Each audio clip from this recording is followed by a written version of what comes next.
Hello, and welcome to the Love Your Work Life podcast. I'm your host, Elissa Shuck. Whether you're going for that next promotion, looking for a job, or making a career pivot, I'll teach you how to navigate it all so you can have the career you want.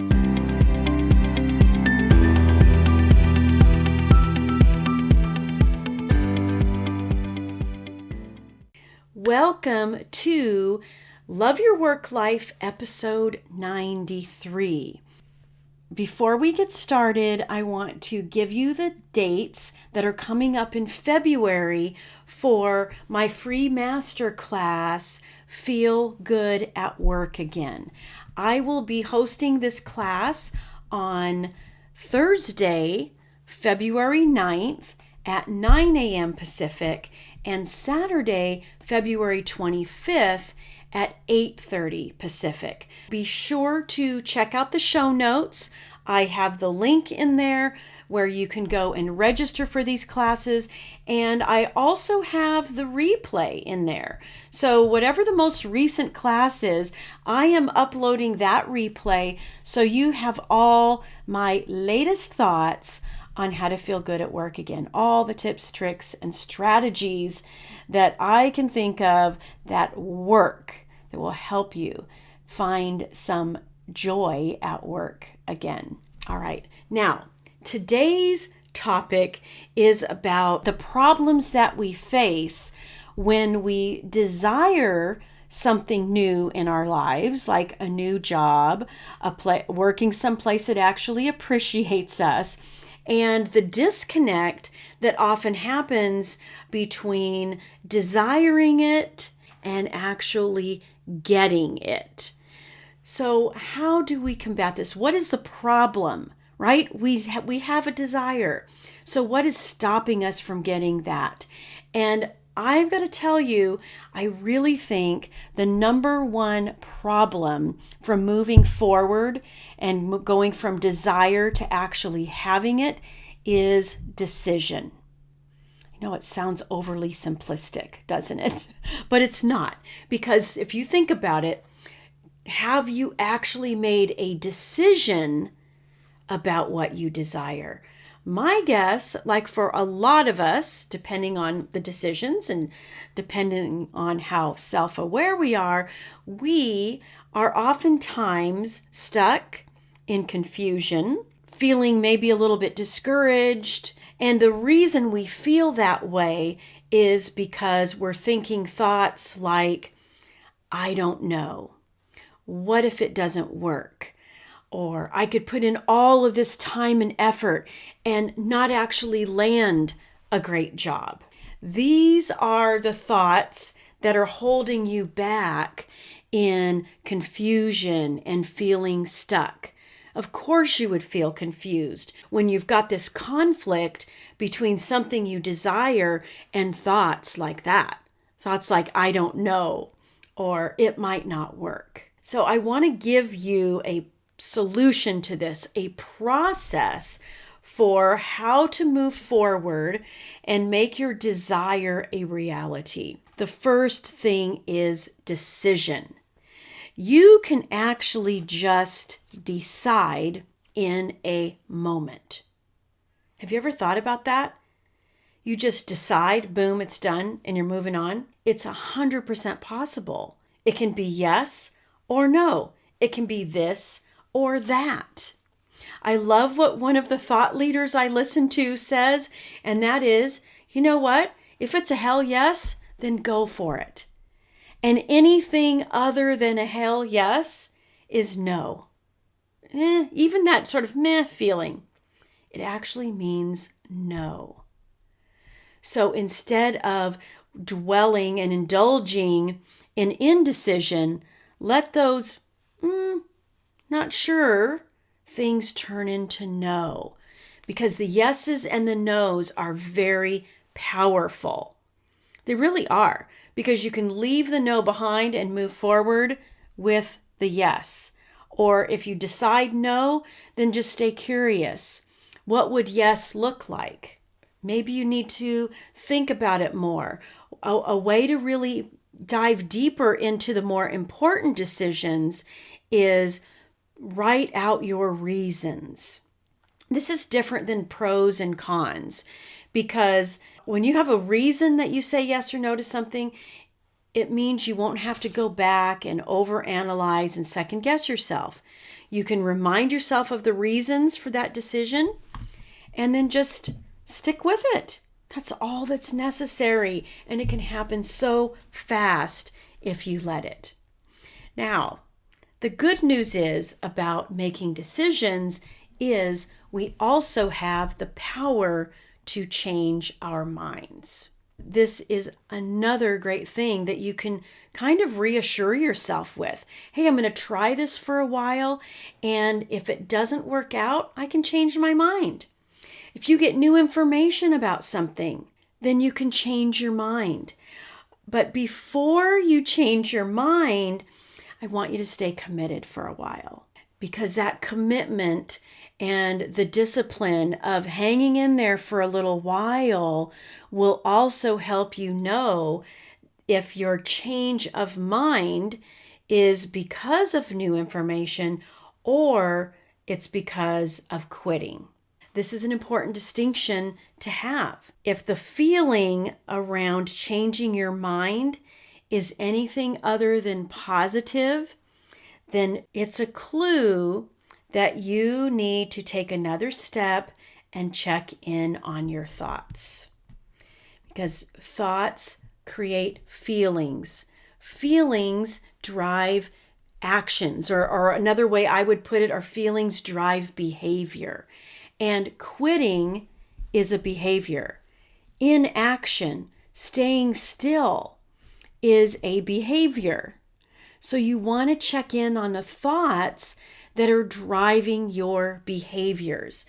If your thought is, this will never work, well, of course you want to quit, right? Because why would you want to fail? Thinking this will never work creates defeat ahead of time.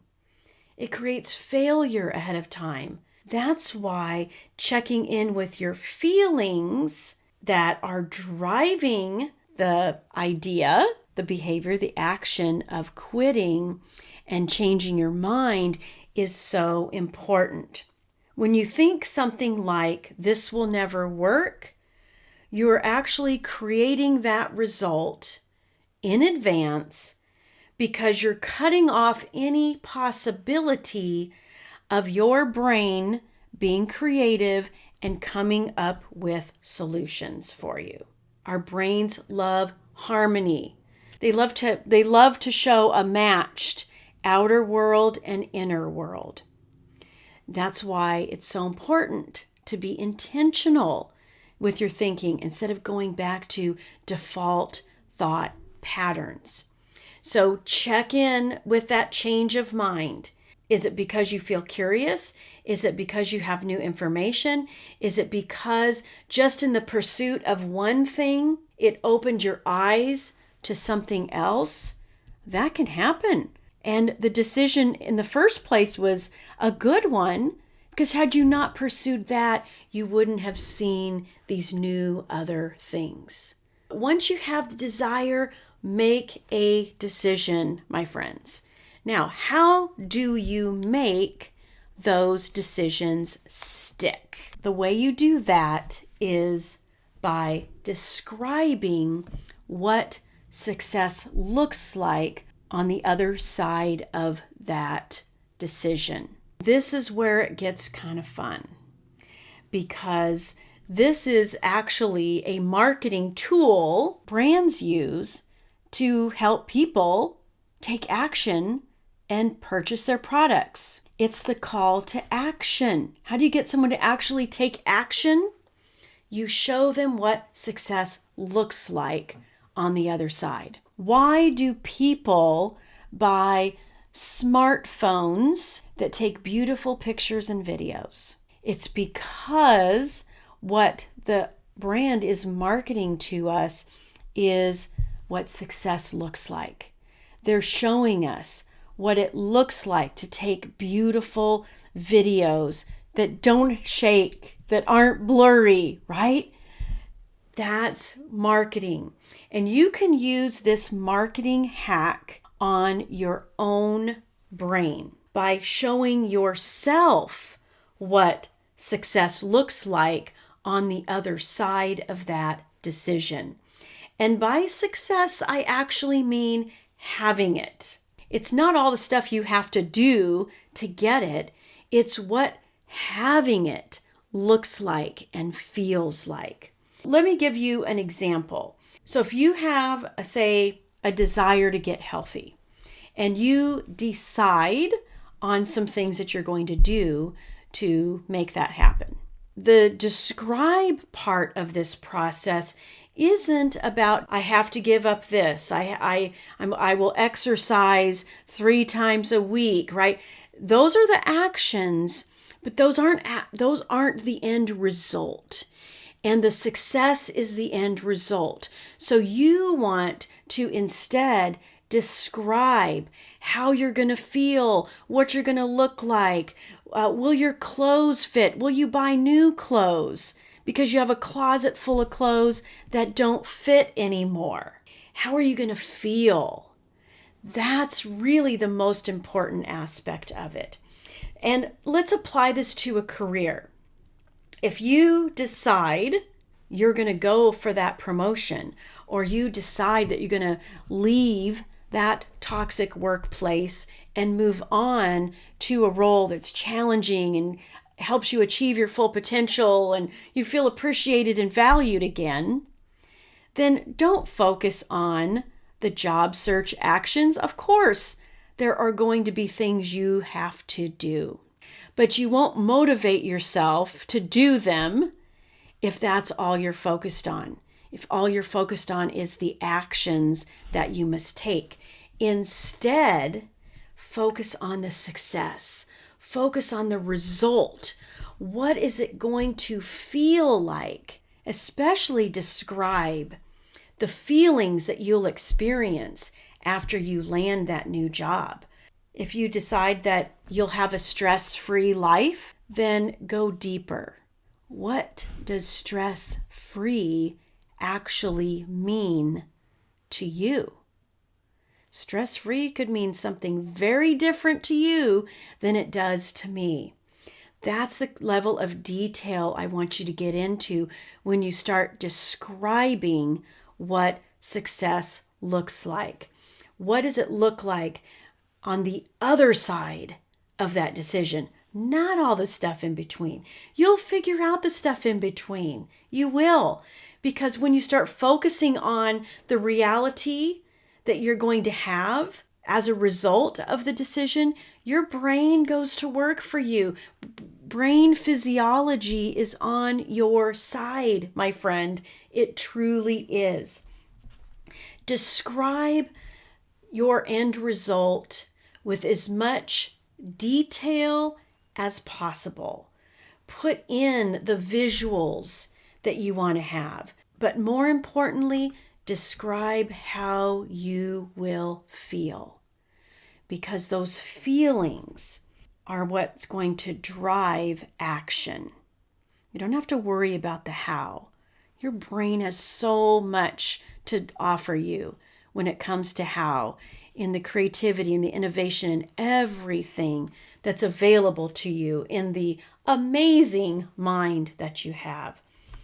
If you ever start to second guess your decision, go back to your thoughts.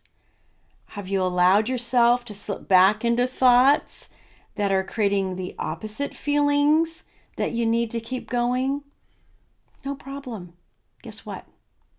You get to decide to change your thoughts anytime you want to. Desire, decision, and description.